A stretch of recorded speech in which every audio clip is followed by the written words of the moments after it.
The spacecraft was a long way from home. I thought it might be a good idea, just after Saturn, to have them take one last glance homeward. From Saturn, the Earth would appear too small for Voyager to make out any detail. Our planet would be just a point of light, a lonely pixel. Hardly distinguishable from the many other points of light Voyager would see, nearby planets, far-off suns. But precisely because of the obscurity of our world thus revealed, such a picture might be worth having. It had been well understood by the scientists and philosophers of classical antiquity that the Earth was a mere point in a vast, encompassing cosmos. But no one had ever seen it as such. Here was our first chance, and perhaps also our last, for decades to come. So, here they are, a mosaic of squares laid down on top of the planets, and a background smattering of more distant stars. Because of the reflection of sunlight off the spacecraft, the Earth seems to be sitting in a beam of light, as if there was some special significance to this small world. But it's just an accident of geometry and optics. There is no sign of humans in this picture. Not our reworking of the Earth's surface, not our machines, not ourselves. From this vantage point, our obsession with nationalism is nowhere in evidence. We are too small. On the scale of worlds, humans are inconsequential. A thin film of life on an obscure and solitary lump of rock and metal. Consider again that dot. That's here. That's home. That's us. On it, everyone you love, everyone you know, everyone you ever heard of, every human being who ever was, lived out their lives.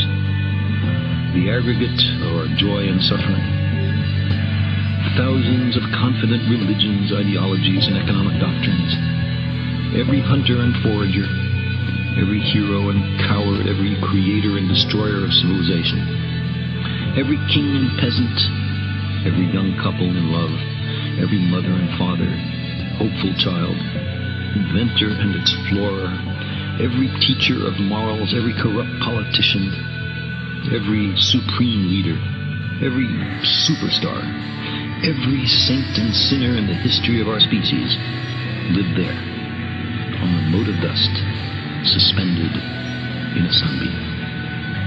The Earth is a very small stage in a vast cosmic arena. Think of the endless cruelties visited by the inhabitants of one corner of this pixel on the scarcely distinguishable inhabitants of some other corner.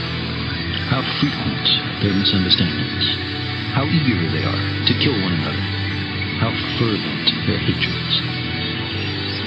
Think of the rivers of blood spilled by all those generals and emperors, so that in glory and triumph they could become the momentary masters of a fraction of a dot. Our posturings, our imagined self-importance, the delusion that we have some privileged position in the universe, are challenged by this point of pale light. Our planet is a lonely speck in the great enveloping cosmic dot. In our obscurity, in all this vastness, there is no hint that help will come from elsewhere to save us from ourselves. Like it or not, for the moment, the Earth is where we make our stand. It has been said that astronomy is a humbling and character-building experience. There is perhaps no better demonstration of the folly of human conceits than this distant image of our tiny world.